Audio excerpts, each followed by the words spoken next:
Where do I even begin with this game? World of Warcraft.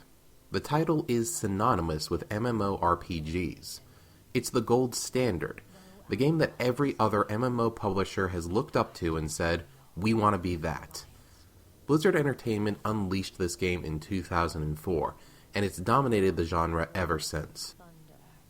There have been 5 expansions, 100 million accounts created, and over $10 billion in revenue generated as a result of this thing.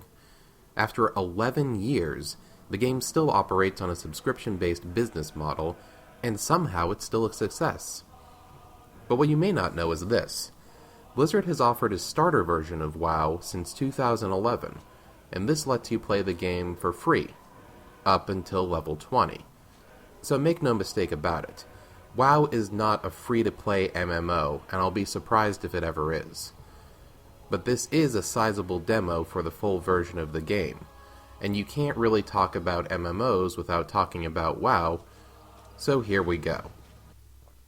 Now, it's not easy to find things that are positive to talk about in this game when you're only playing the first 20 levels. But you can immediately see why this game was popular, at least 11 years ago. The world is colorful, it's pleasant to navigate, and every race has their own starter zone that gives players a brief introduction to how their character fits into the world. Azeroth really feels like a believable setting, and the game's large player base means that major cities are always the busy urban centers that they were designed to be. Obviously, there are a lot of strengths that you don't get to experience at early levels, namely the multi-user raids and memorable boss monsters.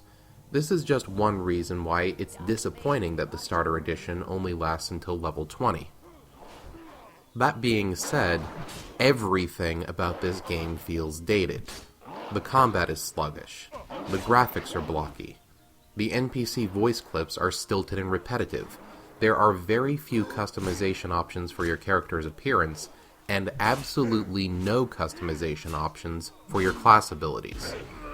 Blizzard has made no effort whatsoever to modernize the core mechanics of this game and bring it up to the standards expected out of recent MMOs. Normally, this is where I talk about how good the game is as a free-to-play title, but I'm not going to even bother. This game isn't free, and I honestly don't know why. Consider this. NCSoft released Guild Wars 2 as a free game back in August, and they did that to promote the game's first expansion. Like I said, WoW is 11 years old now, and it has 5 expansions. So why doesn't Blizzard just release the full version of the basic game for free at this point? A game that lets players level all the way up to 60. That would get people hooked much more effectively than the starter edition that only goes up to level 20. After that, you could still sell people on Burning Crusade, Wrath of the Lich King, Cataclysm, Warlords of Draenor, and Mists of Pandaria, I guess. Just forget about Pandaria. The point is, playing WoW until you hit level 20 is as good as not playing WoW at all. It's a completely unfulfilling experience.